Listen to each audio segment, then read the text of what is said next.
আবুল কাদের ভাই, আমি সৌদি প্রবাসে আছি দীর্ঘ 20 বছর ধরে। যে টাকা ইনকাম করেছি তা দিয়ে একটি বাড়ি করেছি।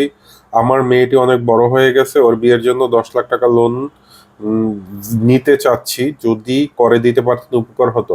অসংখ্য ধন্যবাদ আব্দুল কাদের ভাই। 20 বছর, মানে 20 বছর ধরে প্রবাসে আছে, ফ্যামিলির জন্য একটি খরচ আর বাড়ি করতে করতেই তার সব টাকা চলে গেছে, এবং তার মেয়েটা বড় হয়ে গেছে কিন্তু তার মেয়েটাকে বিয়ে দিতে পারতেছে না। মানে বিয়ের টাকা নেই। আপনি ভাবতে পারতেছেন একজন প্রবাসী মানে কতটা কষ্টে পড়লে এই ধরনের মানে কমেন্ট করে।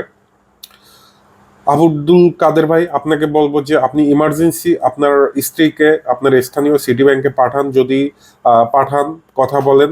আর আপনি লোন নেওয়ার জন্য অতি সত্বর চেষ্টা করেন। আর প্রবাসী লোন কিন্তু এখন হচ্ছে। আর বাইরে কাউকে ডকুমেন্ট দিবেন না ভাই। কেউ 5,000 10,000 টাকা চাইলে এটা ফেক মনে করতে হবে। সর্বোচ্চ 500 1,000 টাকা চাইতে পারে একজন, ঠিক আছে, ফর্মের জন্য বা প্রসেসিং এর জন্য, কিন্তু 5,000 10,000 এগুলো যুক্তি হয় না। বা আমার কমেন্ট বক্সে অনেকেই এসে নক করবে বা আপনাকে লোন দেবো 24 ঘন্টার মধ্যে, 48 ঘন্টার মধ্যে, এগুলো কখনোই এদের খপ্পরে পড়বেন না। বা কারো নাম্বার নিয়ে কেউ কল দিবেন না দয়া করে লোনের প্রলোভন দেখালে। কারণ আমার ভিডিওতে কমেন্ট পড়ে 2 সাইড 5,000। এখন আমি সব কমেন্ট চেক করতে পারি না, তো এগুলো থেকে সাবধানে থাকবেন। আর কাদের ভাই, আপনি অতি দ্রুত আপনার স্ত্রীকে ব্যাংকে পাঠান। যদি না পারেন, আমি আপনাকে সাহায্য করবো, আমি আপনাকে হেল্প করবো যত সম্ভব।